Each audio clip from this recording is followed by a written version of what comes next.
Only in America would a black woman think she's worth $700 million. Zhao Ming's laughter sliced through the room, the translation smooth enough for the foreign investors to snicker along. He leaned back in his silk chair, smirking toward Naomi Ellison as if she were decoration, not the architect of the empire he was begging to merge with. "Our servant looks tense," he added in Mandarin, the phrase "Hey Nu Yongren, black servant," rolling off his tongue with lazy cruelty. What he didn't know was that Naomi understood every word. Her expression never changed. They thought they were laughing at a powerless woman, but none of them realized she was seconds away from ending a $700 million deal that would bury them all. Before we go any further, comment where in the world you are watching from and make sure to subscribe, because tomorrow's story is one you don't want to miss. The sleek private jet cut through clouds as Dr. Naomi Ellison studied the merger documents for the 100th time.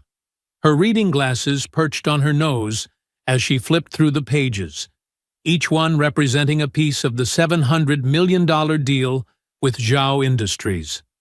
The cabin lights cast a warm glow across the polished table, highlighting her perfectly pressed navy suit and the slight furrow in her brow. "Dr. Ellison," Kiana Brooks called from the seat across from her, "you've been at those papers for 6 hours straight. Maybe it's time for a break?" Naomi looked up, her dark eyes sharp despite the long flight. "You know what my mother always said about breaks, Kiana?" She straightened the papers with practiced precision. "Predators hunt the moment you blink." Kiana nodded, understanding in her eyes. At 28, she'd already seen enough of corporate America to know the truth in those words. "Your mother sounds like a wise woman." Cleaning other people's houses taught her more about power than any MBA program could. Naomi's fingers traced the edge of the contract. She saw how the powerful act when they think no one's watching. The jet began its descent into Beijing Capital International Airport. Through the window, the sprawling city emerged from beneath the clouds, a maze of modern skyscrapers and ancient traditions. Naomi slipped the documents into her leather briefcase, each movement deliberate and controlled. "Their heir apparent will be meeting us," Kiana said, checking her tablet. "Zhao Ming, Harvard MBA, took over their international division 3 years ago." "And what's not in the official bio?" Naomi asked, though she already knew the answer. 3 harassment complaints buried by Daddy's lawyers, 2 ex-wives who signed NDAs, and a reputation for, Kiana paused, choosing her words carefully, traditional views about leadership. Naomi's lip curved slightly. Traditional. That's a polite way of saying he doesn't think women should run companies, especially not black women. The jet touched down smoothly, taxiing to a private terminal where a small welcoming party waited on the tarmac. Through the window, Naomi spotted the cameras first, local press, all carefully selected by Zhao Industries' PR team. Then she saw him, Zhao Ming, standing front and center in a suit that probably cost more than most people's cars. "Game face," Naomi murmured, rising from her seat. She checked her reflection in a compact mirror, ensuring every hair was in place, her makeup flawless. In this world, perfection wasn't vanity, it was armor. The cabin door opened, and Beijing's autumn air rushed in. Naomi descended the stairs with practiced grace, Kiana 2 steps behind her. Camera shutters clicked rapidly, recording every moment of the American CEO's arrival. Zhao Ming stepped forward, his smile too wide, too practiced. He was handsome in that polished way of men born to wealth, every feature arranged to project authority without earning it.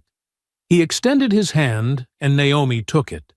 His grip lingered too long, fingers pressing into her skin with subtle dominance. "Dr. Ellison," he said, his English perfect from years at American schools. "What a pleasure." So they sent the diversity hire herself. The cameras kept clicking. Naomi's smile never wavered, though she felt her jaw tighten. Around them, his entourage pretended not to hear, their faces carefully blank. The comment hung in the air like smoke, impossible to grab, but unmistakably there. "Mr. Zhao," she replied, her voice smooth as silk. "Thank you for the welcome. Shall we discuss the future of energy innovation?" He laughed, a sound that didn't reach his eyes. "Of course, always straight to business with Americans. My father is eager to meet you." His gaze slid over her in a way that had nothing to do with business. They walked toward the waiting cars, a fleet of black luxury vehicles with tinted windows. Kiana stayed close, her tablet ready, her posture alert. She'd seen that look in Ming's eyes, too. In the back of the lead car, Naomi finally allowed herself to move her hand, carefully wiping it against a tissue. The scent of his cologne, too strong, too assertive, clung to her skin like a warning. "Did you get that on record?" she asked Kiana quietly. "Audio and video," Kiana confirmed, her voice barely above a whisper. "Though they'll probably say it was a translation issue. They always do." Naomi watched the Beijing streets blur past the window. Modern buildings reached for the sky, their glass surfaces reflecting a city racing toward the future. But some things remained stubbornly in the past. "One wrong word from him," she whispered, more to herself than to Kiana, "and this deal dies." The tissue in her hand crumpled slightly, the only outward sign of the steel beneath her composed exterior. She'd faced men like Zhao Ming before, men who saw her position as an affront to the natural order, who thought her success must be a gift rather than earned. Men who believed power was their birthright, but they never seemed to learn. Power wasn't inherited. It was built, decision by decision, sacrifice by sacrifice. And Naomi Ellison had built herself into someone who could shake the foundations of empires with a single word. The car glided to a stop outside Zhao Industries headquarters, a towering testament to wealth and influence. As Naomi gathered her briefcase, she caught her reflection in the tinted window. Her mother's voice echoed in her mind, "Baby, sometimes the best revenge is letting them think they've won. Right until the moment they lose everything." The marble floors of Zhao Industries headquarters echoed with each step, as Naomi followed Ming through corridors that screamed old money. Everything gleamed, the walls, the floors, even the anxious faces of assistants who bowed as they passed. Their footsteps created a steady rhythm against the stone, like a countdown to something inevitable. "Our history spans 3 generations," Ming announced, gesturing to a wall lined with portraits. Each frame contained the same basic image: stern-faced men in dark suits, their expressions carved from the same stone as the building itself. "My grandfather started with a single coal mine. Now we power half of Asia." Naomi studied each portrait, noting the progression of wealth in their suits, the growing confidence in their poses. "Impressive legacy," she said, her voice neutral. "Very impressive," Ming agreed, his smile sharp. "We believe in traditional values here: strong leadership, clear hierarchy." He paused before a particularly large portrait. "My father, Chairman Zhao Wei. He taught me that success comes from order, from knowing one's place." The emphasis on place wasn't subtle. Neither was the way his eyes flicked to her, measuring her reaction. "In America," he continued, switching to Mandarin, "they think anyone can lead, even if they lack proper background." He smiled wider, certain she couldn't understand. "Like putting a monkey in silk robes." Naomi's face remained perfectly composed, though her fingers tightened slightly on her briefcase. The insult hung in the air, wrapped in the false security of a foreign tongue. They reached a set of ornate doors where Chairman Zhao Wei waited with an entourage of executives. The chairman was everything his portrait suggested: elegant, reserved, radiating quiet authority. He bowed slightly, perfectly polite, but his eyes never quite met Naomi's. "Dr. Ellison," he said, his English careful and precise. "Welcome to our humble home." The boardroom could never be described as humble. A massive table of polished rosewood dominated the space, surrounded by leather chairs that probably cost more than most cars. Floor-to-ceiling windows offered a commanding view of Beijing's skyline, the city sprawling beneath them like a kingdom. Lunch was served as they discussed preliminary terms: delicate dim sum, premium tea, every detail orchestrated to display wealth and control. Naomi noticed how the serving staff kept their eyes down, how they seemed to fade into the walls between courses. "The American market is challenging," one of the senior executives remarked, helping himself to more tea. "So many regulations, so many demands for representation." He chuckled, a sound like ice cracking.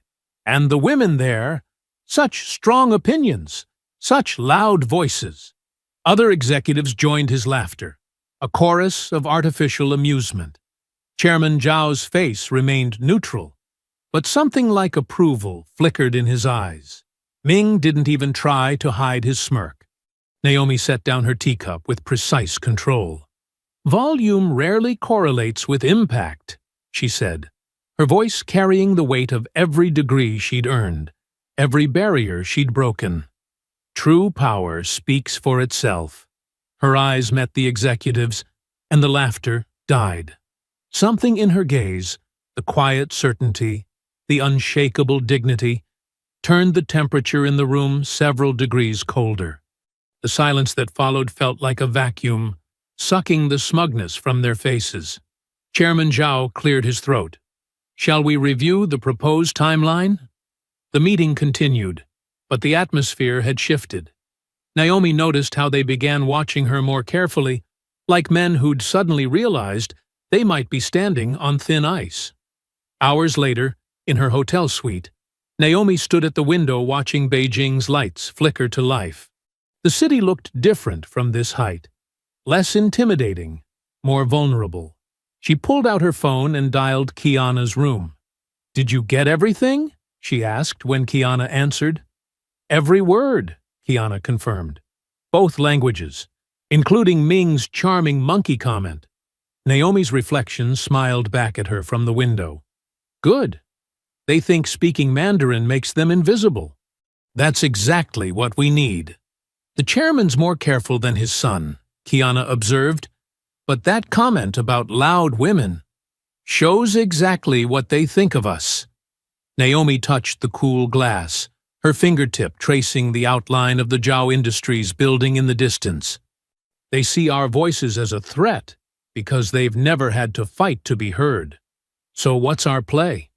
Naomi watched a plane cut through the night sky, its lights steady and determined. Tomorrow they'll see how loud quiet can be. The city continued to pulse below, millions of lives intersecting in countless ways. But up here, in this carefully appointed suite, one woman stood perfectly still, her silence more dangerous than any shout could ever be. The lights of Beijing reflected in her eyes, and in their glow, she looked less like a visitor and more like a force of nature, patient, inevitable, and impossible to stop once set in motion. The Zhao family estate sprawled across the outskirts of Beijing like a small palace, its gardens perfectly manicured, its walls high enough to keep the real world at a comfortable distance. Inside the main dining hall, crystal chandeliers cast prismatic light across faces both Eastern and Western, all wearing masks of civility that grew thinner with each course. Naomi sat at the center of the long table, her emerald dress a deliberate choice. Power without provocation. The silk caught the light as she reached for her wineglass, each movement measured and elegant. She'd learned long ago that in rooms like this, even lifting a fork could be judged. Ming held court at the head of the table, his father notably absent due to pressing business matters. The younger Zhao had loosened his tie after his third glass of wine, his carefully cultivated Western manners beginning to slip. "Tell me, Dr. Ellison," he called down the table, interrupting her conversation with a British investor, Where did you study? Harvard? Yale? His tone suggested these were the only acceptable answers. MIT, Naomi replied simply, watching his reaction. Both degrees. Both? Ming's eyebrows rose with exaggerated surprise. How fortunate! They must have had excellent diversity programs. Several Western executives shifted uncomfortably in their chairs. A server silently replaced empty soup bowls with the next course. Shark fin soup, a display of wealth that doubled as a statement about environmental concerns. The engineering program was quite competitive, Naomi said, her voice carrying just enough warmth to make her next words cut deeper. Merit-based admission, actually, though I imagine that concept might be unfamiliar to some.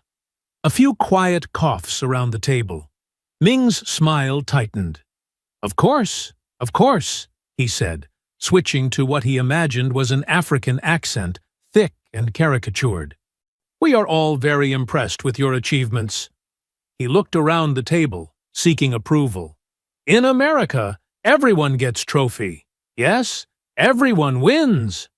Several Chinese executives laughed openly.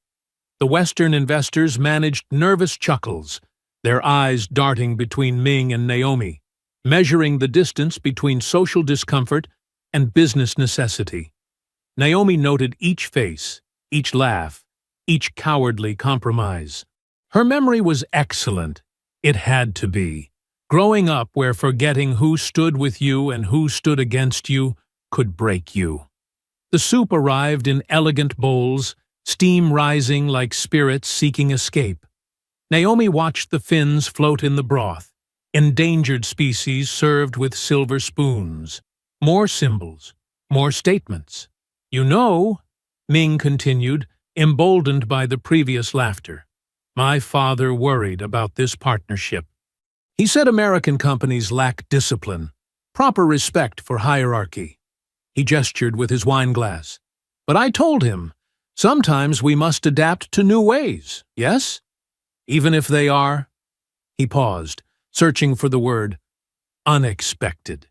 Progress often is, Naomi replied, her tone so perfectly pleasant it could cut glass. Like sharks, we must keep moving forward, or die. The soup suddenly seemed less appetizing to several guests. A gentle chime broke the tension. Naomi's phone set discreetly beside her plate. She glanced at the screen, then stood with fluid grace. Please, excuse me, she said. I need to take this call. As she turned to leave, Ming leaned toward his closest companions, switching to Mandarin with the casual confidence of someone certain they couldn't be understood.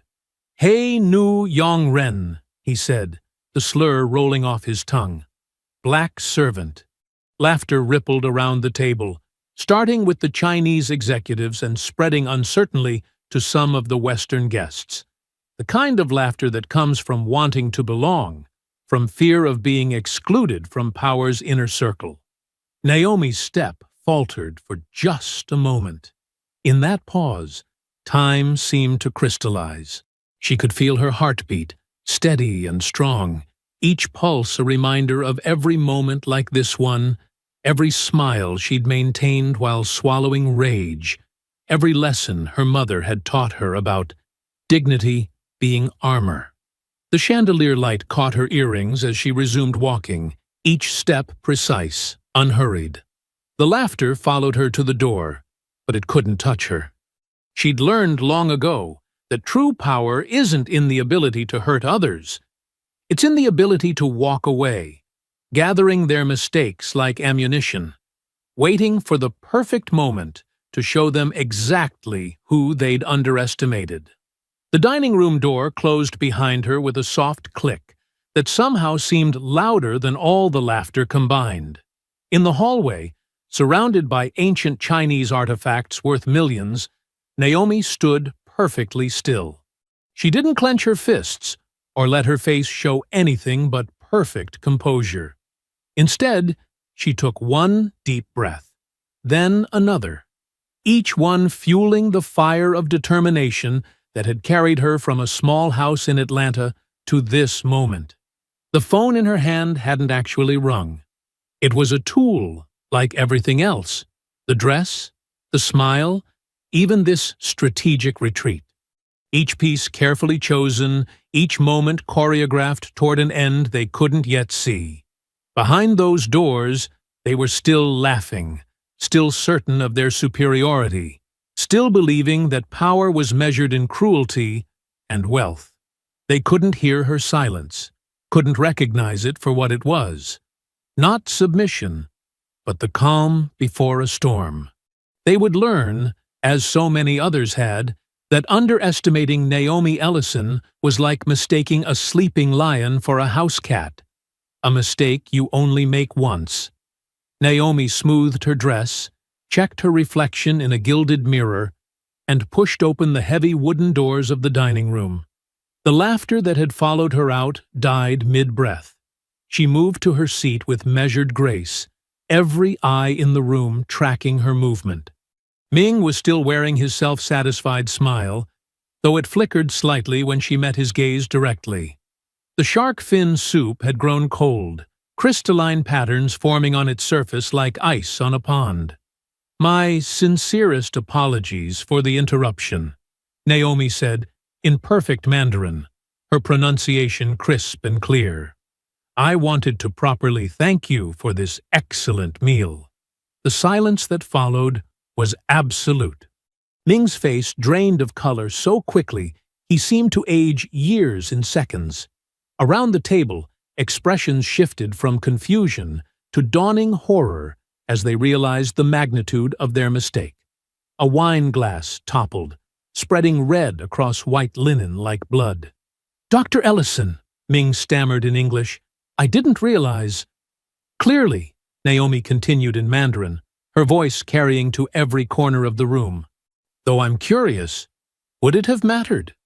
Would knowing I understood have stopped you from showing exactly who you are?" She stood slowly, placing her napkin beside her plate with deliberate care. "I spent 2 years at Shanghai University's graduate program. My Mandarin professor said I had a gift for subtle tones." Her smile was razor-sharp. "For catching nuances others might miss." The Western executives were shifting in their seats, reading the room's tension even without understanding the words. The Chinese executives sat frozen, their earlier laughter trapped in their throats. As CEO of Ellison Global Renewables, she switched to English, ensuring everyone would understand what came next. "I am hereby terminating all merger negotiations with Zhao Industries, effective immediately." She paused, letting the words sink in. A servant doesn't sign billion-dollar partnerships.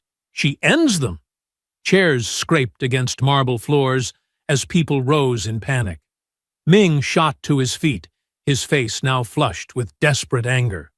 "You cannot do this. The contracts are unsigned," Naomi cut him off, "and will remain so." She turned to address the room. "I suggest everyone check their phones. My team is releasing a statement to the press as we speak, along with recordings of tonight's entertainment." A chorus of notification chimes filled the air as if on cue. Phones emerged from pockets and purses, like flowers blooming in fast motion. The sound of multiple sharp intakes of breath followed. "You recorded us?" Ming's voice cracked. "That's illegal." "In China, yes," Naomi agreed. "But in international business meetings, my company's policy is to maintain complete records for transparency. It's clearly stated in our preliminary agreements, the ones you clearly didn't bother to read carefully." Another mistake. She began walking toward the door, her heels clicking against marble in the stunned silence. "Oh, and Mr. Zhao?" She turned back. "The next time you want to insult someone, you might want to check their credentials first. MIT has an excellent international program." The room erupted into chaos behind her. Voices raised in multiple languages, Mandarin, English, French, German, all with the same note of panic. $700 million were evaporating like morning dew, and with them, countless careers and reputations. In the grand foyer, Kiana was waiting with Naomi's coat. Her assistant's eyes were bright, with barely contained excitement, her phone already buzzing continuously in her hand. "Car's ready," Kiana said, holding the coat open. "And the press release went live 2 minutes ago. It's already trending." They walked out into the cool Beijing night, leaving the sounds of disorder behind them. The garden's carefully arranged stones and trees seemed to bow in the evening breeze, as if acknowledging their passage.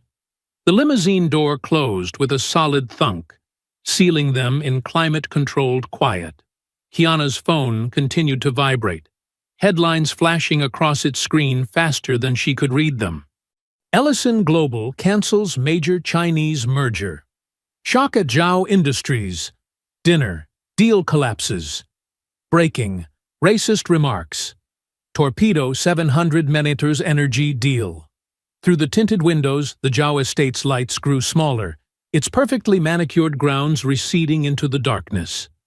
Naomi watched it disappear, her face illuminated by the passing streetlights, each flash revealing the same composed expression she'd worn all evening.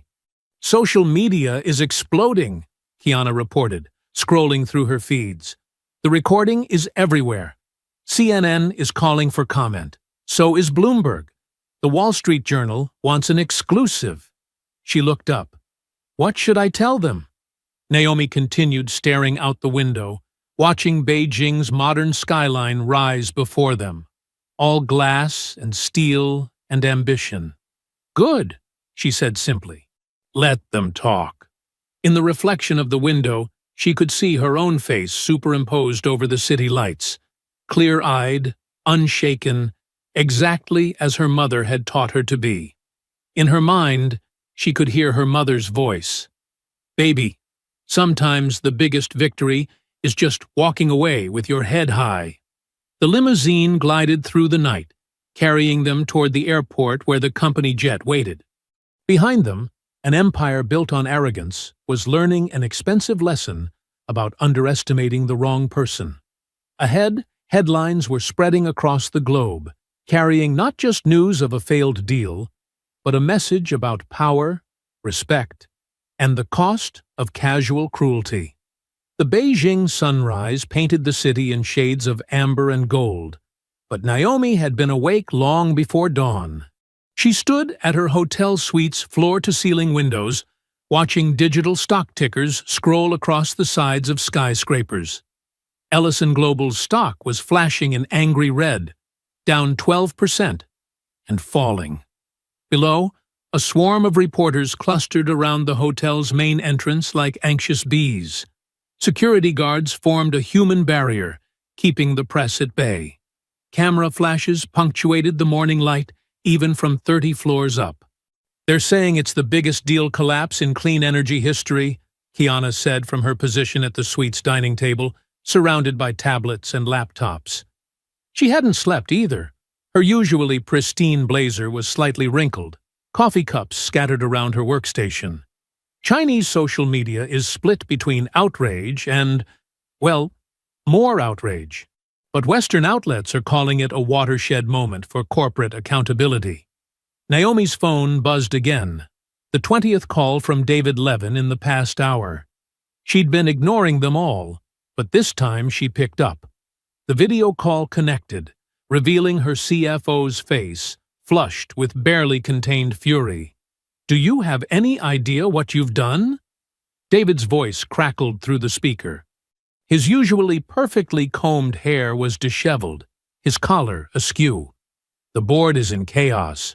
Our investors are panicking. You humiliated them." "Good morning to you too, David." Naomi's tone was winter cold. "I trust you've seen the recording?" "Of course I've seen it. Everyone has seen it. But you can't tank a $700 million deal over a few racist comments." "A few racist comments?" Naomi's eyebrow arched. "Is that what we're calling it now? And here I thought you were the one who taught me about protecting shareholder value through reputation management." David's face reddened further. "This isn't about reputation. This is about—" He stopped, seeming to catch himself. "Look, we can still salvage this. Ming's father is willing to meet. We can renegotiate. Interesting timing for that suggestion, Naomi cut in. Speaking of negotiations, would you care to explain why new patent transfer clauses appeared in the contract overnight? The ones that weren't in the version I reviewed on the flight? David blinked rapidly, his hand reaching up to adjust his tie. There must be some mistake. Perhaps a translation error. In a contract drafted by our own legal team? Naomi's voice was dangerously soft. Try again, David. I'll have to check with legal. But Naomi, please, just focus on the bigger picture here. The board meeting is in 4 hours, and they're going to want answers. Oh, they'll get answers. Naomi ended the call mid-sentence, turning to Kiana. What did you find? Kiana's fingers flew across her keyboard, pulling up a complex web of financial diagrams. It took all night, but I found it. The new patent clauses? They're connected to a series of shell companies registered in the Cayman Islands. She highlighted a particular node in the network. This one was established 3 weeks ago, right after our first meeting with Zhao Industries. And guess who's listed as the beneficial owner? Ming, Naomi said, not a question. Through 6 layers of corporate veils. But yes. Kiana pulled up another document. The clauses would have given them backdoor access to our core solar panel technology. They could have replicated our entire production line within 6 months. Naomi moved to stand behind Kiana, studying the diagrams. Years of experience reading financial structures let her see the theft attempt hidden in the legitimate-looking paperwork. It was elegant in its complexity, she had to admit. If she hadn't caught Ming's insult, if she hadn't killed the deal, they weren't just trying to partner with us, she said quietly. They were planning to gut us. Take our technology, replicate it cheaper, and push us out of the Asian market entirely. She straightened up, smoothing her jacket. And someone on our side helped them set it up. David? Kiana asked, though her tone suggested she already knew the answer. The timing of the contract changes, the rushed closing schedule, the way he's pushing to salvage the deal even after what happened. Naomi shook her head. He's been their man from the start. We just need to prove it. A knock at the door made them both turn. A hotel staff member entered with a silver breakfast tray, complete with fresh coffee and pastries. As she set it down, Naomi noticed her hands trembling slightly. Pardon, Doctor. Ellison, the young woman said in careful English. But security asked me to inform you. There are now over 50 reporters in the lobby. They're requesting statements. Thank you, Naomi replied with a warm smile. And thank you for bringing breakfast, despite the crowd. After the staff member left, Kiana stood up, stretching muscles stiff from hours of computer work. What's our next move? Naomi walked back to the window. The morning sun had risen fully now, glinting off the steel and glass towers of Beijing's financial district. Somewhere in one of those buildings, Ming was probably scrambling to contain the damage, never suspecting they'd discovered the real plot hidden behind his racist bluster. They called me servant while trying to steal my crown, Naomi said, her reflection in the window overlaying the city like a ghost. Now we take theirs. She turned to Kiana. Start with David's emails from the past month. Every contact, every meeting, every document he's touched. If he helped them set this up, he left tracks somewhere. Kiana was already typing. And Ming? He wanted to play with racism and corporate theft? Naomi's smile was sharp as a blade's edge. Let's show him what happens when you try both against the wrong person. The morning news cycle hit like a tsunami. Naomi watched from her hotel room as talking heads dissected her every move, her every word from the fateful dinner. On CNN, a commentator with perfectly coiffed hair shook his head solemnly. Sources close to the negotiations suggest Dr. Ellison may have misinterpreted cultural differences, he said. This emotional response could cost shareholders billions. Naomi muted the TV, her finger pressing the button with controlled force. Her phone buzzed constantly with notifications. Social media was having a field day. The messages ranged from concerned to cruel, with an ugly undercurrent of racism threading through many of them. "They're calling you unstable on WeChat," Kiana reported, scrolling through her tablet. "And Twitter. Well, you don't want to know what's trending? Let me guess. #AngryBlackWoman." Naomi's voice was dry as dust. "Among others." Kiana's face darkened. "The trolls are out in force. I've had to shut down comments on all our corporate social media." Naomi stood, walking to her closet. She pulled out a simple black sweater and jeans, clothes that would help her blend in rather than stand out. "I need some air." "You can't go out there," Kiana protested. "The media is still camped downstairs, and security says—" "I didn't survive 2 decades in corporate America without learning how to move unseen." Naomi pulled her hair back into a tight bun, added large sunglasses and a surgical mask, common enough in Beijing that it wouldn't draw attention. "Keep monitoring the situation. I'll be back in 2 hours." The service elevator deposited her in the hotel's kitchen area. A few workers glanced her way, but in her plain clothes, she was just another foreigner trying to avoid attention. She slipped out through the loading dock and into the bustling streets of Beijing's business district. All around her, life continued as normal. Street vendors hawked their wares, office workers hurried between skyscrapers, tourists snapped photos of the modern architecture. But in cafes and on street corners, she caught fragments of conversation. Her Mandarin picked up whispers that made her jaw clench. "That American woman. Lost face over nothing. These foreigners. So sensitive." In a high-end coffee shop, 2 young executives in sharp suits didn't bother to lower their voices as she passed their table. "Who does she think she is?" one said in Mandarin. "These Americans, especially the black ones, they don't understand how to do business here." His companion laughed. Ming Zhao was right. Too emotional. No control.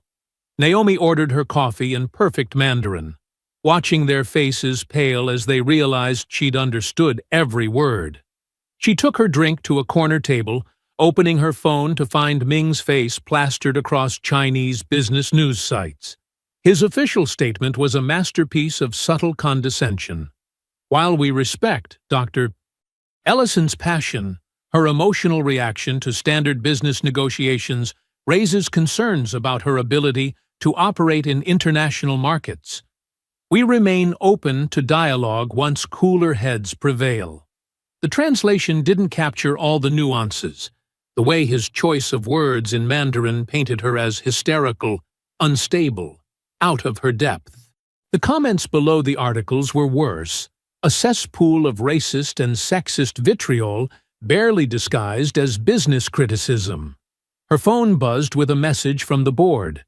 They were deeply concerned about the situation and requested an emergency meeting. Another buzz, share prices dropping. Another, a major investor threatening to pull out. Naomi walked back to the hotel through darkening streets, watching her own face flash on digital billboards between advertisements. The story had legs now, spinning beyond her control. In the space of 24 hours, she'd gone from respected CEO to cautionary tale. The hotel lobby was mercifully clear of reporters when she returned, though she could see them still camped outside the main entrance. She took the service elevator again, her mind already mapping out strategies for the board meeting. The corridor to her suite was empty and quiet. Too quiet. Her security training kicked in before her conscious mind registered what was wrong. She slowed her steps, scanning for any sign of disturbance. There, a shadow under her door that shouldn't be there. A piece of paper, slid through while she was out. Naomi approached cautiously, her hand sliding into her purse, where a small but powerful stun gun lay hidden. The note was printed on expensive paper, the kind used for business cards. The message was in English, each word carefully chosen, You dishonor yourself by staying. Leave China by tomorrow night, or bleed here. Some lessons must be taught harshly. Naomi picked up the note with a tissue, preserving any possible fingerprints. Inside her suite, she checked every room, every closet, every possible hiding place. Nothing was disturbed, but the message was clear. They could reach her whenever they wanted. She double-checked the door's bolt, then moved a chair under the handle for good measure. From her purse, she withdrew the stun gun, a gift from her head of security, who'd insisted she never travel without it. Its weight was reassuring in her hand as she checked the charge indicator. Full power. "Try me," she muttered, setting the weapon on her bedside table within easy reach. "I've faced worse than schoolyard bullies with daddy's money." The Beijing sunrise painted the hotel room in shades of gray and amber. Naomi sat cross-legged on the floor, surrounded by stacks of printed documents and 3 laptops. Her jacket was draped over a chair, her sleeves rolled up, ready for battle. Kiana worked at the desk, red-flagging suspicious entries in spreadsheets. Dark circles under her eyes betrayed a sleepless night, but her fingers flew over the keyboard with precision. Liang Chen, their translator and tech consultant, sat on the couch with his own laptop, his normally neat hair disheveled from running his hands through it in frustration. "Another shell company," Kiana announced, marking a cell in red. "This one registered in the Cayman Islands last year. Huge cash transfers, no clear business purpose." Naomi nodded, scanning a document recovered from Zhao Industries' backup servers. Patterns the same. They create these shells just before major international deals. She touched her temple, fighting a headache. "Liang, what's this notation here?" Liang leaned forward, squinting at Chinese characters in tiny font. "It's creative accounting. They're marking bribes as consulting fees to local officials." He pulled at his collar, clearly uncomfortable. "These amounts are significant."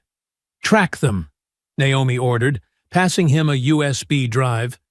"Every yuan, every recipient." The room fell into focused silence, broken only by keyboard clicks and the rustle of papers. Outside, the city was fully awake, car horns and construction noise filtering through the windows. But up here, in their makeshift war room, they were archaeologists unearthing corruption one layer at a time. "Got something big," Kiana said after an hour. "Factory inspection reports from their solar panel plant in Xinjiang." "The numbers don't add up." Liang moved to look over her shoulder, his face paling as he read. "These worker manifests. I've seen this before. These aren't employees. They're forced labor." Naomi's head snapped up. "You're certain?" "The language is careful, but—" Liang pulled up another document, translating rapidly. "See here? Special Worker Integration Program. And these housing costs? Far below market rate because they're prison barracks." "Jesus," Kiana whispered. "Download everything," Naomi ordered. "Every report, every memo, every email chain that mentions those facilities." She stood, pacing the room. No wonder they buried these files so deep. Liang's fingers hesitated over his keyboard. "Dr. Ellison, this kind of information—" He swallowed hard. "People disappear for less. If they trace these breaches back to us—" "They already threatened me once," Naomi said, touching the note in her pocket. "But this isn't about me anymore." She moved to the window, looking out at the sprawling city. How many lives are buried in those spreadsheets? How many families torn apart so Ming can add another zero to his bank account? "We should at least wait for legal counsel," Kiana suggested, though her tone said she already knew the answer. "Our lawyers are probably compromised," Naomi replied. "Remember those patent clauses that appeared overnight? Someone on our side helped them." She turned back to the room, her expression hard. "We trust no one outside this room." Liang stood, running both hands through his hair. "Dr. Ellison, please understand. What you're considering, it won't just hurt Zhao Industries. This could embarrass powerful people, trigger international investigations. He met her eyes. This information can get you killed. Naomi walked to him, her voice softening, but her resolve unchanged. So can silence, Liang. Every day we wait, more lives are destroyed. She touched his shoulder. But I won't force you to stay. You can walk away right now. No questions asked. He looked at the door, then at his laptop screen where damning numbers scrolled past. After a long moment, he sat back down. My father taught me that true honor means standing up to powerful men, not bowing to them. His fingers returned to the keyboard. I'm staying. Me too, Kiana said firmly. All in. They worked through the morning, building their case document by document, fake environmental impact studies, backdated safety certifications, bribes disguised as charitable donations. Every discovery revealed new layers of corruption, a cancer eating at the heart of Zhao's empire. Look at these profit margins, Kiana said, pointing to a graph. No way they're this high without cutting every corner possible. Not just corners, Liang added grimly. Lives, safety, basic human dignity. He rubbed his eyes.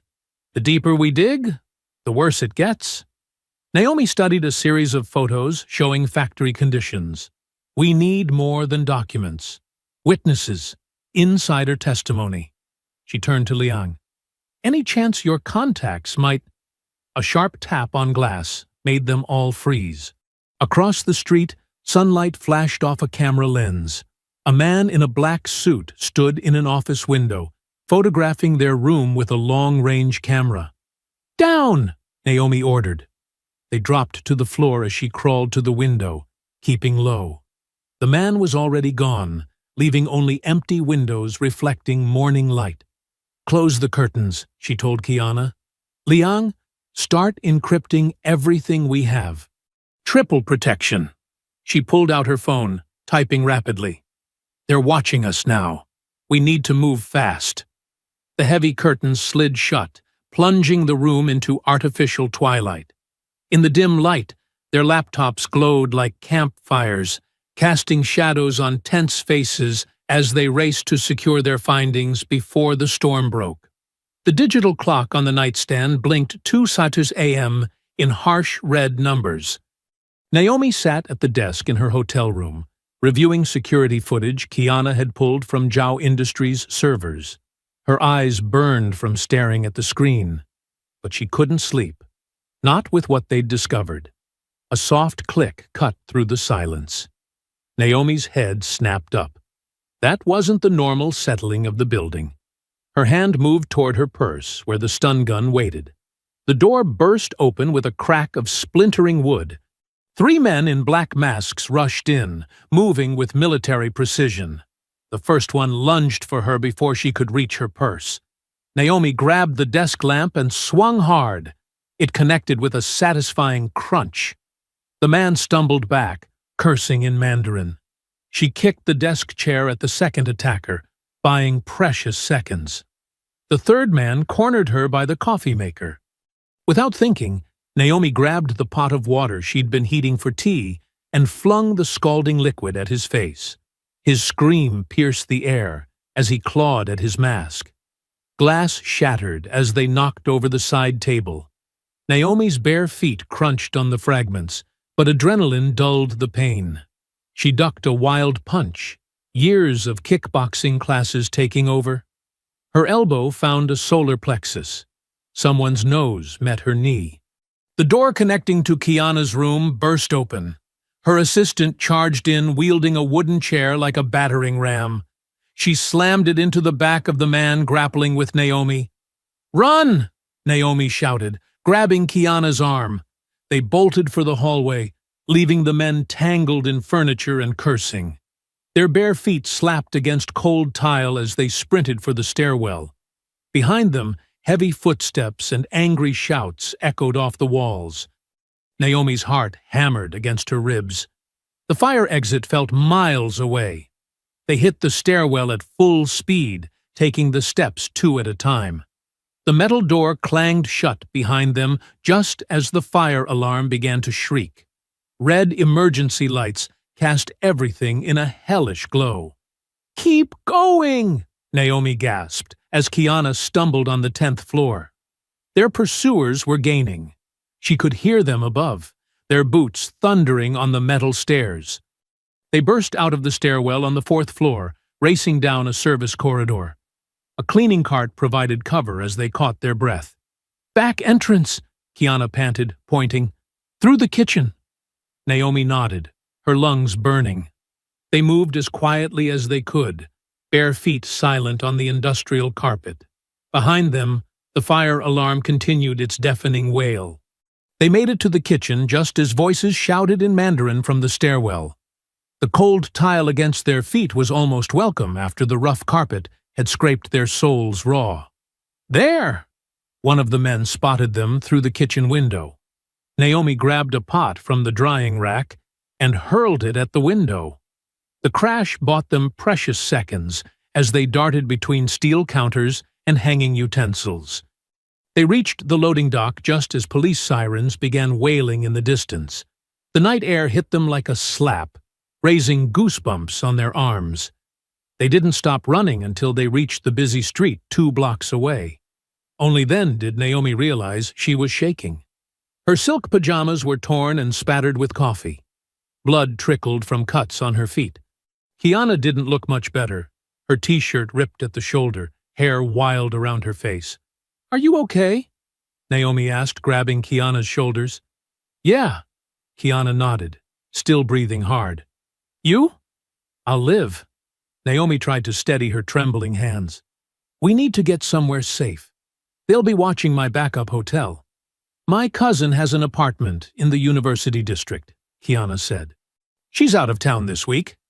They found a taxi willing to take them despite their disheveled state. As they drove through the pre-dawn streets, Naomi's phone buzzed with a message from the hotel manager. Police were investigating an apparent robbery attempt. No suspects found. Minimal evidence. "They'll bury this," Naomi said quietly. "Write it off as common criminals." "Those weren't random burglars," Kiana replied. "They moved like professionals." "Ming's men." "Had to be." Naomi's jaw clenched. "He's desperate to stop us from exposing what we found." The sky was beginning to lighten when they returned to the hotel room with police escort. The destruction looked worse in the gray dawn light. Overturned furniture, shattered glass, papers scattered like fallen leaves. Blood drops stained the carpet where Naomi's knee had connected with someone's face. She pulled out her phone, hands still trembling slightly, and began photographing everything. The broken door, the lamp she'd used as a weapon, the coffee stains on the wall. Each image was evidence of how far Ming would go to protect his secrets.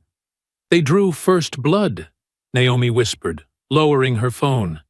The words tasted like iron in her mouth, like the promise of retribution. The room fell silent except for the click of her camera phone. Morning sun crept through the windows, painting the wreckage in shades of gold and shadow. Each photo was another piece of ammunition in a war that had just turned deadly serious. The private jet hummed steadily as it carried them away from Beijing. Naomi stared out the window, watching China's coastline fade into a distant smudge.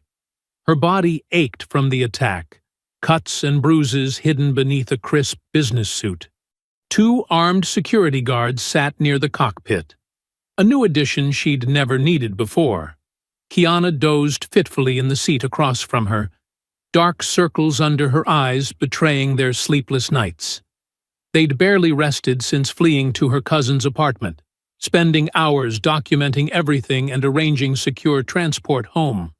"Ms. Brooks," Naomi said softly, touching her assistant's arm. "We're almost home." Kiana startled awake, instantly alert. "Any word from the office?" "David's called 4 times. Says it's urgent we meet as soon as we land." Naomi's voice was careful, measured. "He's very concerned about our safety." "Too concerned," Kiana muttered, rubbing her eyes. Where was that concern when we were actually in danger? Naomi nodded slowly. Something had been nagging at her about the attack, a detail just out of reach.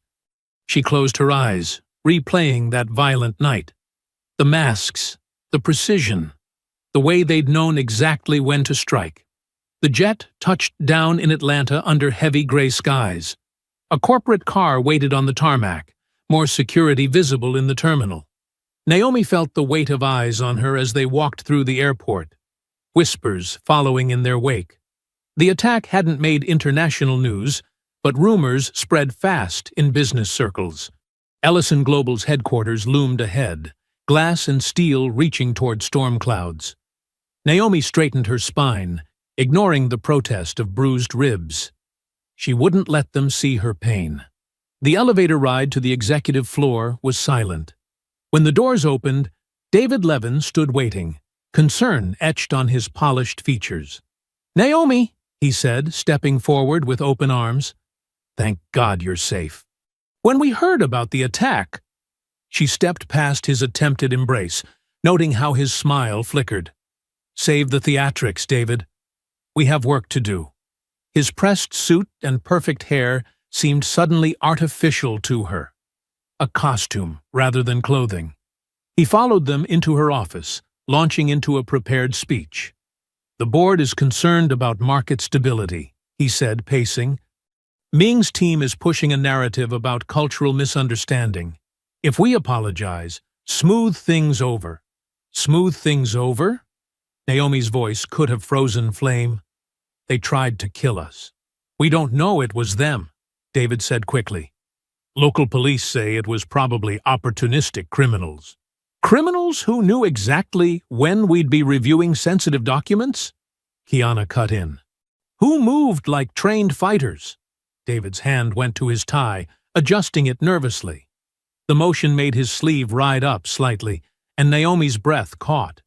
There, partly hidden by his watch, was a healing scratch, red and recent. Memory clicked into place like a key turning in a lock. The golden cufflink she'd found in the wreckage of her hotel room.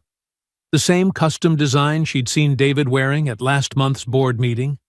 Her mind raced through the implications, each revelation more damning than the last.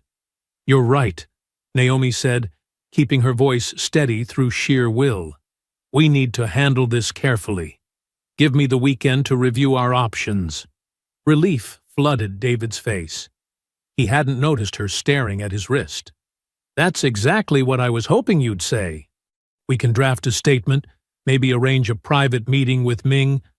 "Monday," she cut him off. "We'll discuss everything Monday." After he left, Kiana turned to her. "You saw something." His wrist. Naomi's hands clenched the edge of her desk. "And I remember something else now. During the attack, one of them hesitated when I swung the lamp, pulled back instead of following through. Like he didn't actually want to hurt me." Understanding dawned on Kiana's face. "You think David was there? In Beijing?" "I think David's been playing both sides for a while." Naomi opened her laptop, fingers flying across the keys. "Those patent changes didn't happen by accident. The attack wasn't just about stopping us from exposing Zhao's corruption.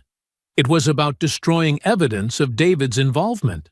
They worked through the evening, sending the security team home to avoid suspicion. Thunder rolled outside as night fell, rain lashing against the windows. Naomi's cybersecurity team had given her specialized tools for emergencies, programs that could crack encrypted emails without leaving traces. "There," Kiana said at last, pointing to her screen. "Hidden account, routing through servers in Singapore." Naomi's jaw tightened as she read. Dozens of messages between David and Ming stretching back months. Plans to manipulate contract terms. Warnings about her investigation. Details about her schedule in Beijing. "She's too dangerous to control," Naomi read aloud, voice hard as steel. "The parent company won't act. We need to handle this ourselves." The final email was dated the night before the attack. David's response was simple. Whatever it takes. Rain drummed against the windows as Naomi stared at the evidence of betrayal. Her CFO, someone she'd trusted, promoted, defended to the board, had conspired with Ming to destroy her. Had been in that hotel room, watching as his hired thugs tried to terrorize her into silence. Send copies to secure storage, she told Kiana. Then contact legal, quietly. Lightning flashed outside, illuminating their reflection in the dark windows. In that stark moment, Naomi saw herself clearly. No longer the poised CEO trying to work within the system, but a warrior who'd been forced to fight. David and Ming had chosen violence over respect, betrayal over honor. She touched the bruises hidden beneath her sleeve, feeling each one like a brand of resolve. They'd thought her soft, thought they could break her with fists and fear. They were about to learn how wrong they were. The Atlanta skyline glittered through the wall of windows in Naomi's office, a constellation of city lights stretching into the midnight darkness. She stood at the glass, hands clasped behind her back, watching her reflection overlay the urban landscape below. The bruises from Beijing had begun to fade, but the memory of that violence remained sharp as broken glass. Kiana sat at the conference table behind her, surrounded by laptops and tablets, her fingers moving across keyboards with practiced precision. Empty coffee cups and takeout containers testified to the hours they'd spent building their case. The summit's scheduled for Thursday, Kiana said, checking her tablet. Every major financial network will broadcast live. Ming's people are already confirming their attendance. They think it's your surrender speech. Naomi turned from the window, a slight smile touching her lips. They always underestimate what they fear. That's their weakness. She moved to the table, each step measured and deliberate. Her heels clicked against the hardwood floor as she reached for a tablet, reviewing their gathered evidence. The screen displayed a folder structure that represented months of careful documentation, financial records, email chains, surveillance footage, and audio files, all meticulously organized. Walk me through the presentation order again, Naomi said, settling into her chair. Kiana pulled up a timeline on the main screen. We open with the partnership proposal. Everything clean and above board. Then we show the altered contract terms David secretly inserted. She swiped to the next slide. That leads us to the money trail. Shell companies, hidden accounts, the works. And the labor violations? Documented with photos, witness statements, and satellite imagery. Kiana's voice hardened. They can't deny what we caught from space. Naomi nodded, scrolling through secure folders on her laptop. She'd built redundant backups of everything, stored in different locations around the world. After the attack in Beijing, she'd learned the value of paranoid preparation. The key is timing, Naomi said, pulling up another file. We need to control the narrative from the first moment. No time for their spin doctors to react. They spent the next hour fine-tuning the presentation sequence. Each revelation would build on the last, constructing an irrefutable case of corruption, racism, and violence. The evidence would unspool like a perfectly orchestrated symphony of justice. What about the audio? Kiana asked quietly. Naomi opened a secured file, labeled only with a timestamp. The waveform appeared on screen, spikes and valleys representing Ming's voice at the fatal dinner. His Mandarin slur, preserved in pristine digital clarity, waited like a loaded weapon. We save it for the end, Naomi said, studying the audio pattern. After we've shown the corruption, the theft attempts, the attack, let them see the rot at their core, before we expose the hatred in their hearts. She thought about her mother, who'd spent decades cleaning other people's houses with quiet dignity, who'd taught her that education was armor, that excellence was revenge, that patience was power.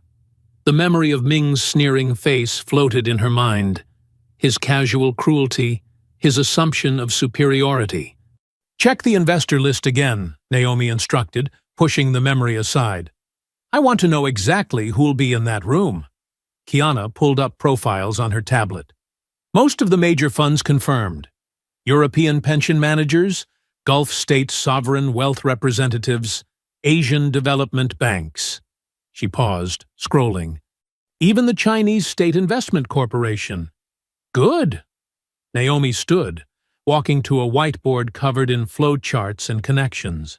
They need to see this isn't about East versus West. It's about right versus wrong. Truth versus lies. They spent another hour pressure testing their strategy, examining every possible counter-argument or technical glitch. Naomi had learned long ago that excellence required obsessive attention to detail. No one ever gave her the benefit of the doubt. She had to be perfect. Server redundancy? She asked, reviewing their checklist. Triple backup, Kiana confirmed. If they try to cut the feed, we have instant failovers ready. And hard copies of everything will be under each seat in sealed envelopes.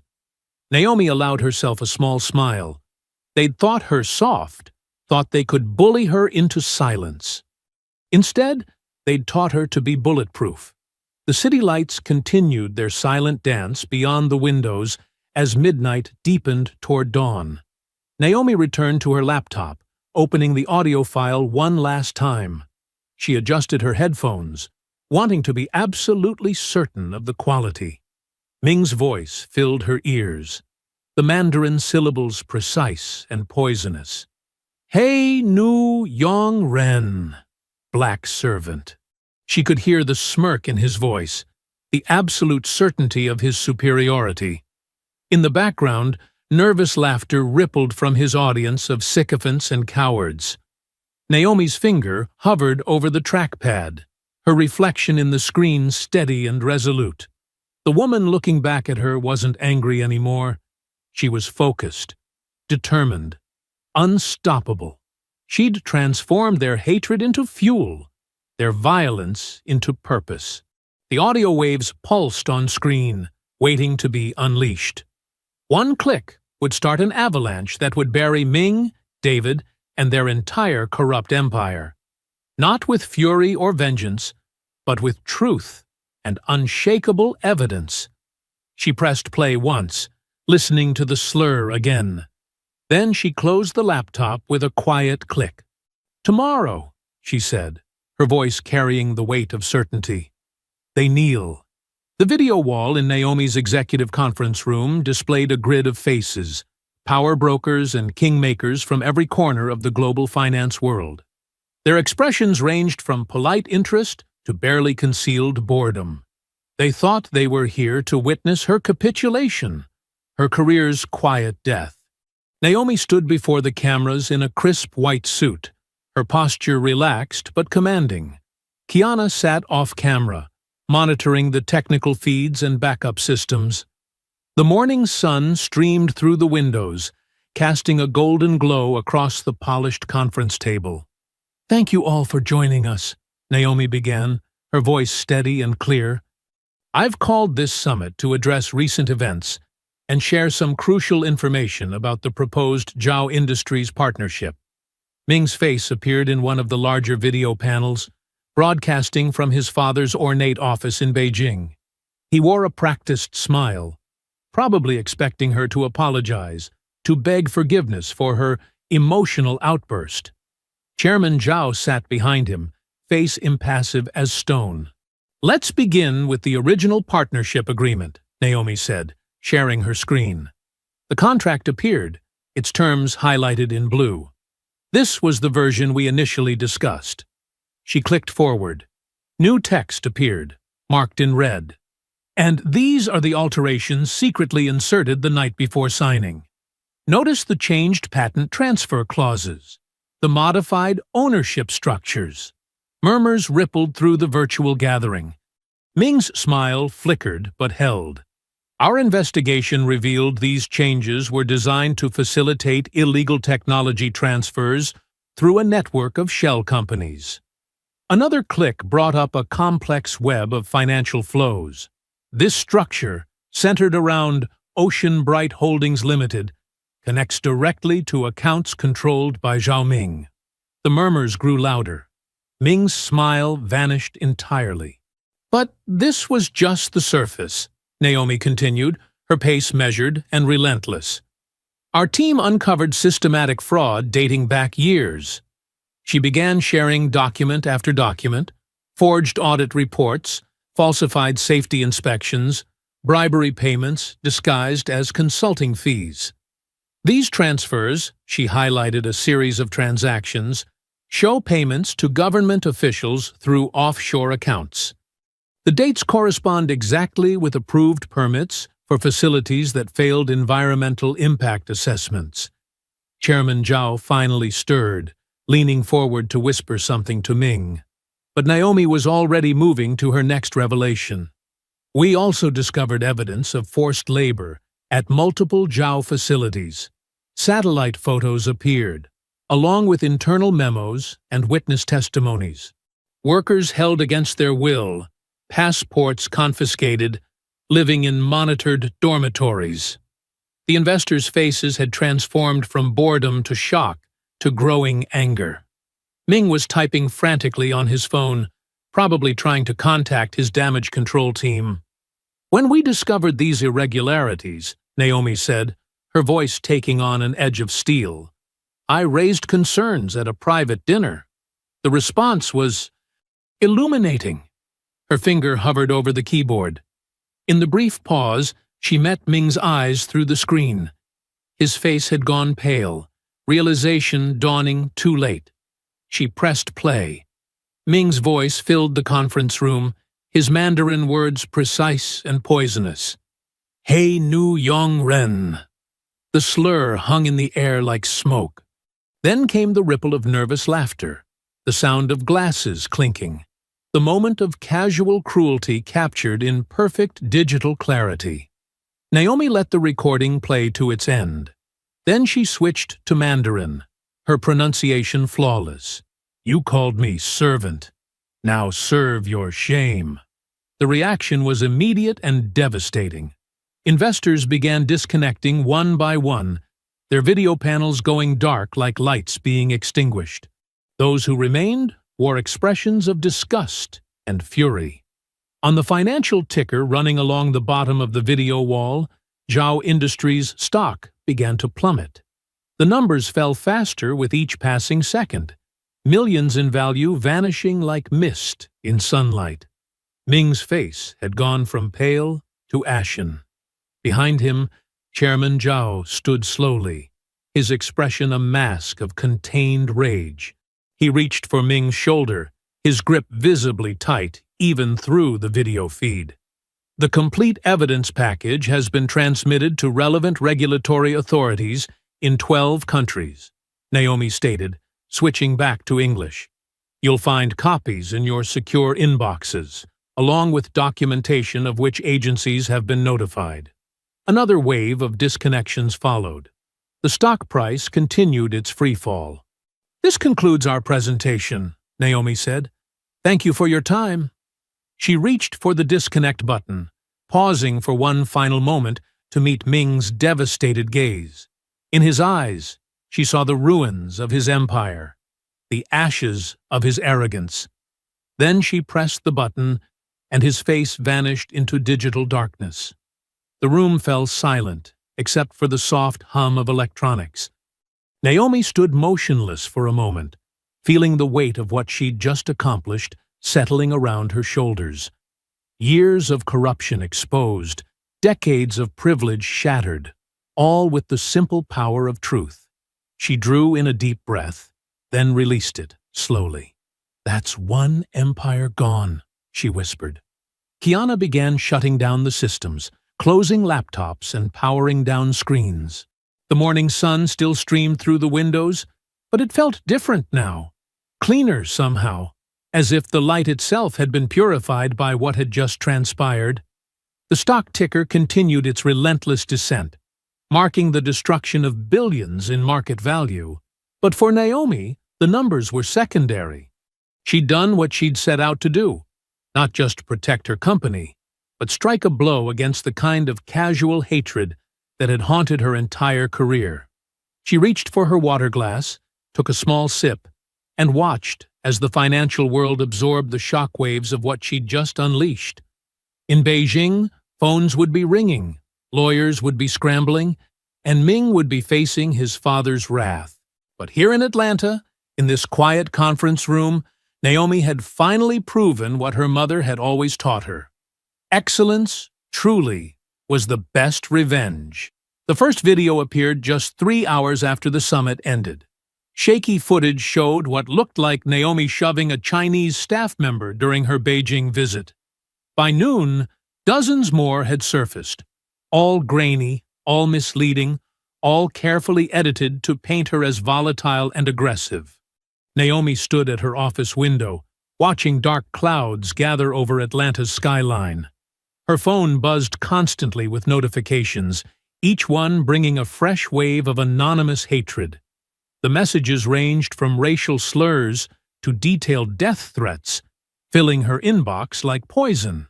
"They're using deep fakes," Kiana said from her desk, scrolling through the latest batch of videos. "Good ones, but they're fake. Look at how your shoulder clips through the wall in this one." "Save everything," Naomi replied, her voice calm despite the storm brewing both outside and online. "Every threat, every video, every comment. We'll need it all." Her computer chimed with an urgent email notification. The subject line read, "Internal Memo. Ellison Global Corruption Exposed." The sender was listed as Anonymous Whistleblower, but Naomi knew better. She'd recognize David Levin's writing style anywhere. The attached documents were masterfully crafted. Memos that seemed to show her approving illegal payments, backdated emails discussing technology theft, even a fake recording of her planning to sabotage the Zhao deal from the start. It was the kind of paper trail that could destroy careers, the kind that took weeks to prepare. "He's been planning this," Naomi said, forwarding the files to her secure server. "These forgeries are too good for rush work. David's been Ming's inside man all along." Kiana moved to Naomi's computer, examining the documents. The metadata shows some of these were created months ago. He's been building this trap since before the Beijing trip. And now he thinks he's sprung it. Naomi pulled up a different folder on her screen, one containing every email David had ever sent from his corporate account, including the ones he thought he'd deleted. "But I've been building my own trap, too." She opened the first email chain between David and Ming, dated 6 months earlier. The messages started innocently enough, casual business discussions, harmless information sharing, but they grew darker over time, more explicit in their planning. The final exchanges discussed exact dollar amounts for David's cooperation, offshore account numbers, and detailed instructions for sabotaging Naomi's position. "Send it all to the FBI," Naomi instructed. "Every email, every attachment, every deleted draft. And copy the SEC on everything related to the stock manipulation they planned." Kiana's fingers flew across the keyboard, transmitting years of evidence to federal authorities. Outside, thunder rolled across the sky as the storm finally broke. David's office door opened across the hall. He emerged wearing his usual polished smile, straightening his tie as he walked toward Naomi's door. She could see the confidence in his stride. He thought he had her cornered. "Naomi," he said, entering without knocking, "we need to discuss damage control. These allegations are extremely serious." She turned from the window slowly, letting him see her complete lack of concern. "Yes, they are. Especially the federal ones." His smile flickered. "Federal? The FBI's Cybercrimes Division is particularly interested in your conversations with Ming about hacking our servers." She picked up her phone, showing him the screen. "They just confirmed receipt of all the evidence. They're very efficient." The color drained from David's face. "Those emails were deleted." "Nothing's ever really deleted, David. You taught me that, remember?" Back when you were still pretending to be my mentor instead of Ming's puppet. Heavy footsteps echoed in the hallway. 2 FBI agents appeared in the doorway, their badges gleaming. Behind them stood several uniformed police officers. "David Levin?" one agent said. "We need you to come with us." David's mask of corporate calm shattered completely. "This is ridiculous. I'm the CFO of this company. You can't just—" "They can, and they will," Naomi cut in. "Corporate espionage, wire fraud, conspiracy to commit cybercrime. Those are federal charges, David. And that's before we get to the attempted theft of classified green energy patents." The agents moved forward, handcuffs ready. David backed away, looking desperately around the room as if seeking escape. "You don't understand. They made me do it." Ming said, "Save it for your testimony," the agent said, securing the cuffs around David's wrists. "You'll have plenty of time to explain everything." Camera flashes began popping through the windows as David was led out. News vans had already gathered below, tipped off about the FBI's arrival. The whole world would see David Levin's walk of shame. Naomi stood at her window, watching as they guided him through the gauntlet of reporters. His perfectly tailored suit looked wrong somehow with his hands cuffed behind his back. More flashes lit up the scene despite the rain, capturing his downfall for tomorrow's headlines. She didn't blink once as she watched him being placed in the FBI vehicle. This was what justice looked like, not loud or dramatic, but methodical and inescapable. All those years of David's subtle condescension, his hidden prejudices barely masked by corporate politeness, had led to this moment. The car pulled away, leaving only rain-soaked reporters and their disappointed cameras. Naomi remained at the window, her reflection calm and steady in the glass. In less than a day, she'd toppled a corrupt empire in Beijing and exposed a traitor in her own ranks.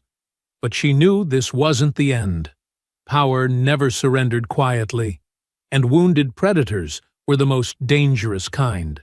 Streetlights cast long shadows across the empty Atlanta roads as Naomi guided her Mercedes through the quiet night. The day's victory felt distant now, replaced by a familiar wariness that had followed her since Beijing. Her hands gripped the steering wheel firmly, eyes constantly checking the rearview mirror, a habit she'd developed since the hotel attack. The digital clock on her dashboard read 11:43 p.m. Most of the office buildings around her were dark, their windows reflecting the occasional flash of her taillights. She'd stayed late finalizing statements about David's arrest, making sure every word was precise, unassailable. Movement in her mirror caught her attention. Headlights, high and aggressive, belonging to a black SUV that had turned onto the street behind her. Something about its presence made her skin prickle. The vehicle kept pace, maintaining the same distance for 3 blocks straight. Naomi took a right turn, then another, mapping escape routes in her mind. The SUV followed each move. Her suspicion hardened into certainty. This wasn't coincidence. Her foot pressed heavier on the gas pedal, but she kept her speed just under suspicious. No need to attract police attention, not when she needed mobility. The SUV suddenly accelerated, closing the gap between them. Its headlights filled her mirrors, bright enough to be blinding. Naomi's pulse quickened, but her movements remained controlled, deliberate. She'd faced worse than tailgaters. They approached an intersection where the road widened into 4 lanes. The SUV swerved into the left lane, pulling alongside her. Naomi caught a glimpse of dark figures inside, faces hidden in shadow. The vehicle surged forward, cutting sharply across her path. Tires screeched as Naomi hit the brakes. Her Mercedes skidded, stopping inches from the SUV's rear bumper. Before she could reverse, 2 men emerged from the vehicle. Their movements were practiced, purposeful. One carried a tire iron that gleamed dully under the streetlights. Time seemed to slow. Naomi saw every detail with crystalline clarity. The men's black gloves, their featureless dark clothing, the way they spread out to approach from both sides. She remembered the hotel room in Beijing, the sound of breaking glass, the feeling of being cornered. Not this time. Her foot slammed the accelerator before they could reach her doors. The Mercedes's engine roared to life, tires spinning against wet pavement. She yanked the wheel hard, aiming for the narrow gap between the SUV and the curb. Metal screamed against metal as her car scraped past their bumper. The impact sent her vehicle into a spin. Naomi turned into it, using the momentum to whip her car around 180 degrees. Her training from defensive driving courses took over, counter-steering, maintaining control, finding her exit. The Mercedes straightened out, facing the opposite direction, and she floored it. In her rearview mirror, she saw the men scrambling back to their vehicle. Their SUV's front bumper hung loose, damaged from the collision. She took a sharp turn down a residential side street, then another, weaving through the quiet neighborhood until she was certain she'd lost them. Her hands didn't shake as she pulled out her phone and dialed Kiana's number. The call connected after 2 rings. "They're still trying to finish it," Naomi said without preamble, her voice steady despite the adrenaline coursing through her system. "Black SUV, 2 men, armed. Just tried to run me off Peachtree." "I'm calling the police," Kiana replied immediately. "Where are you now?" "Safe, heading to the Midtown precinct." Naomi checked her mirrors again. Clear streets behind her. "Have our security team sweep my house before I go back. And get me the traffic camera footage from the last 20 minutes around Peachtree and 14th. She ended the call and drove directly to the police station. Officers were waiting outside when she arrived, Kiana's call having alerted them. They photographed the damage to her car, silver paint scraped along the passenger's side, dents in the rear quarter panel where she'd hit the SUV. Detective Sarah Martinez took her statement in an interview room that smelled of old coffee. Naomi recounted every detail with precise clarity, her voice never wavering. The detective's pen scratched across her notepad, recording times, descriptions, sequence of events. "You're remarkably calm for someone who just survived an attempted assault," Martinez observed, studying Naomi's face. "Panic doesn't solve problems," Naomi replied. "Neither does fear. I need this documented so we can prove pattern and intent when you catch them." The detective nodded slowly. "This connects to the Beijing incident and today's arrest. They're escalating because they're desperate." Naomi met the detective's eyes. "I won't be intimidated into silence. Not by Ming, not by David, not by hired thugs in an SUV." It was nearly 2 a.m. when she finally returned home. Her security team had swept the property twice, installed additional cameras, and positioned guards at strategic points around the perimeter. She walked through her front door alone, refusing to let them escort her inside. This was her space, and she wouldn't let fear change how she lived in it. In her bedroom, Naomi changed out of her suit, hanging it carefully despite the late hour. The routine helped settle her mind, brought focus back to her breathing. She opened her safe and removed a matte black pistol, a Glock 19, chosen for reliability and precision. The weapon was familiar in her hands, a tool she'd hoped never to need, but had trained with extensively. She laid the pistol on her nightstand, checking that the safety was on, that a round was chambered. Her voice was barely a whisper in the quiet room, never again unarmed. Sunlight streamed through the windows of Naomi's home office as she reviewed a cryptic email that had arrived at 4:27 a.m. The message contained only flight details and a single line. "Ming seeks sanctuary in L.A. Handle with care." The sender's address was a string of numbers, but the digital signature carried traces of official Chinese government protocols. She took a slow sip of her morning coffee, considering the implications. The mighty Zhao Empire was fracturing, and someone high in Beijing's power structure wanted her to know about Ming's desperate move. It wasn't surprising. The Chinese government had always played a long game, and Ming's public humiliation had become an embarrassment they needed to contain. "Kiana," Naomi called to her assistant, who was working at a desk in the adjacent room, "get me Special Agent Thompson at the FBI's Financial Crimes Division." Kiana appeared in the doorway, tablet in hand. "Already done. He's expecting your call in 10 minutes. And that source you asked me to verify? Definitely came through diplomatic channels. Someone's pulling strings in Beijing." Naomi nodded, unsurprised. Ming's father still has enemies from his rise to power. Now they smell blood in the water.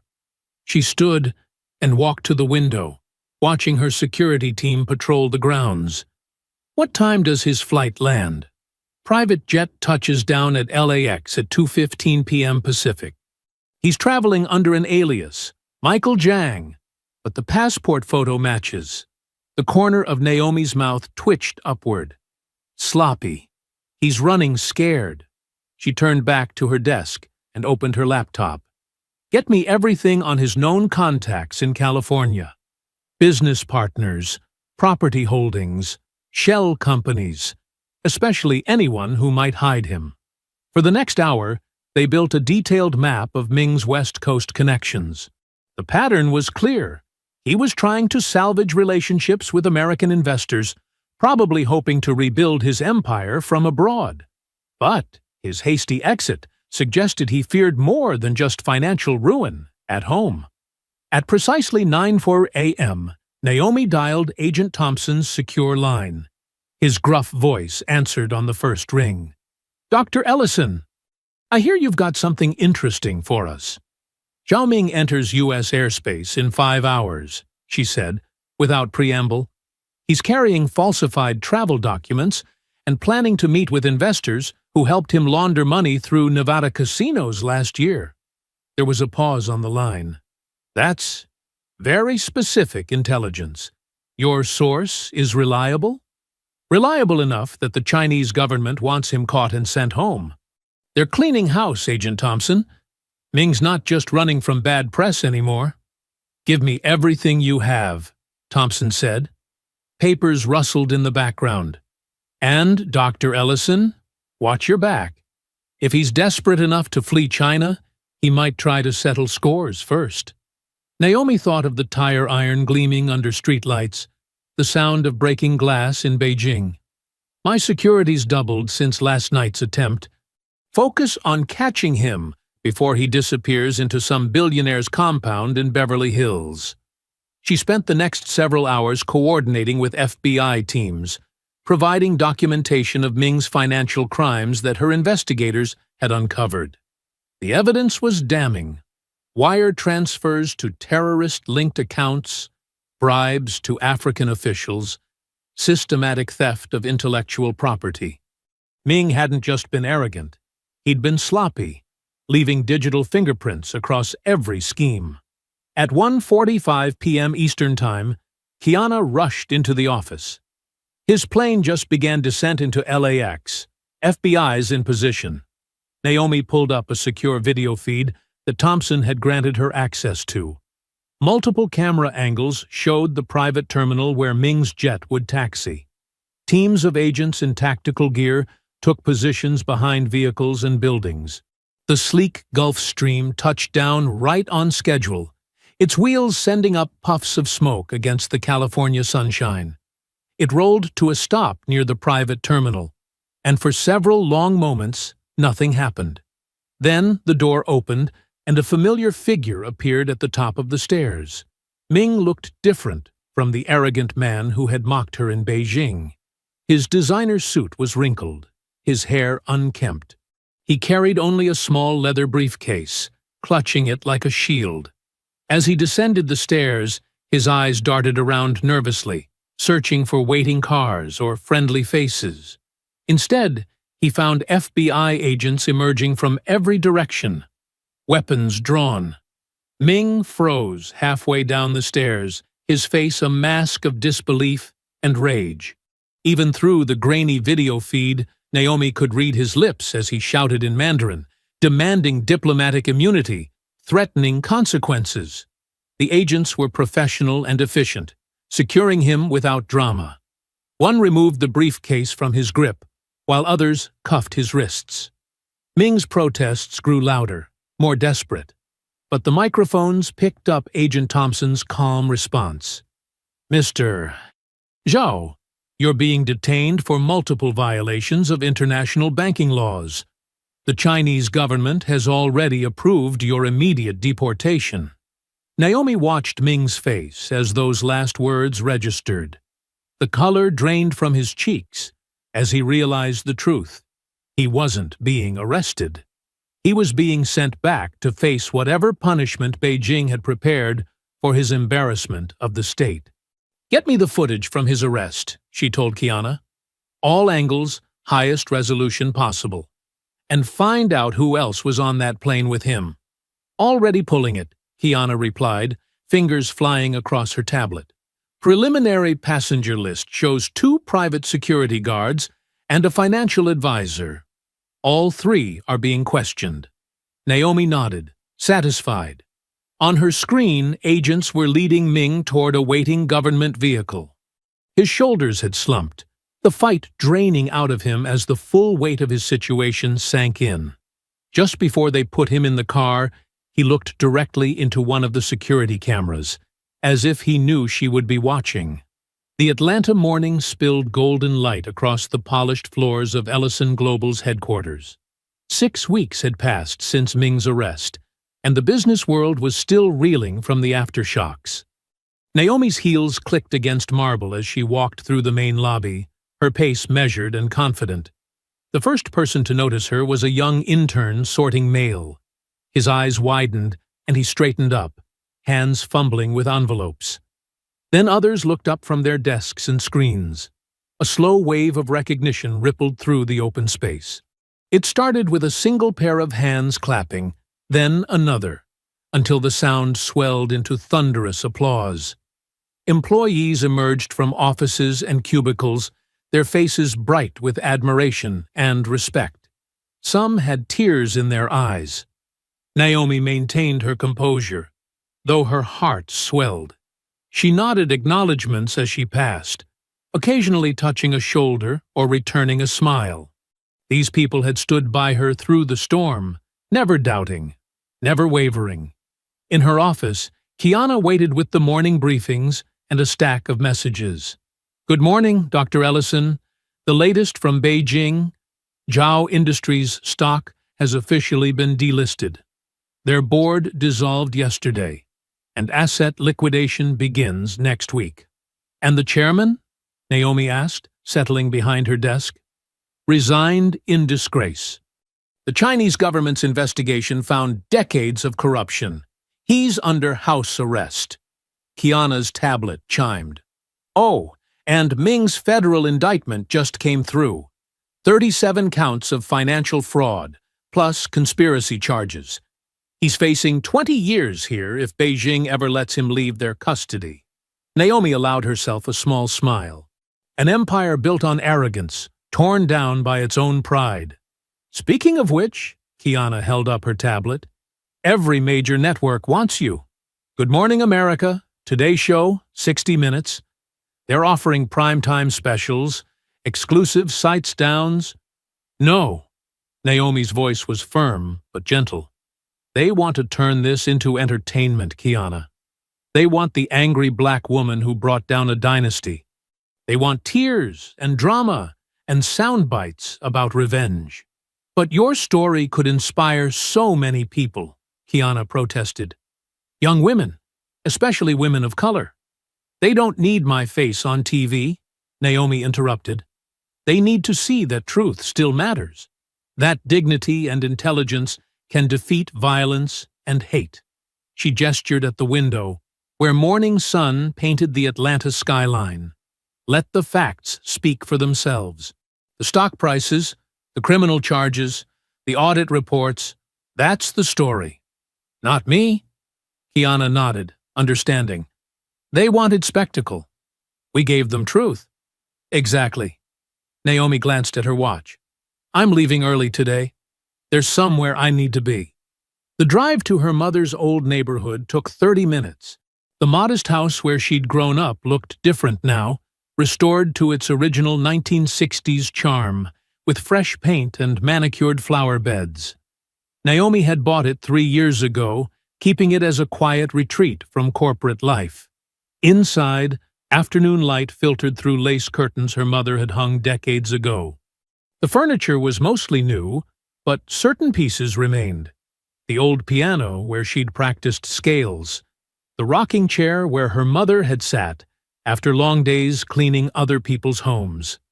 Naomi moved through the rooms slowly, touching familiar walls. In her purse was a photograph taken at the fatal banquet in Beijing. She'd had it printed and framed, a moment captured just before Ming's insult, showing her seated at the head table, spine straight, eyes steady, wearing her mother's pearl necklace. On the mantel stood a black and white photograph of her mother as a young woman, wearing her domestic worker's uniform but radiating quiet dignity. Naomi placed the new frame beside it, the two images spanning generations of struggle and triumph. She stepped back, studying the visual echo between the photographs, the same proud posture, the same unflinching gaze. Her mother had taught her that dignity wasn't given. It was claimed, that education and excellence were weapons no one could take away.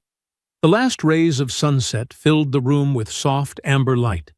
Naomi touched both frames gently, feeling the weight of legacy in her fingertips. They used fists, she whispered to the quiet house, to her mother's memory, to her own reflection in the glass. We used truth, and when that failed, we used strength.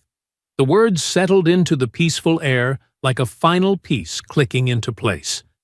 Naomi gathered her things, took one last look at the photographs, and walked to the door. The security system beeped as she entered the code, and the lock clicked with satisfying finality. Outside, cricket song filled the warm Georgia evening. Her heels made soft sounds on the brick path as she walked to her car, her stride steady and sure, moving forward as she always had, one step at a time, unafraid, unbroken, unstoppable in her quiet power. I hope you enjoyed that story. Please like the video and subscribe so that you do not miss out on the next one. In the meantime, I have handpicked 2 stories for you that I think you will enjoy. Have a great day.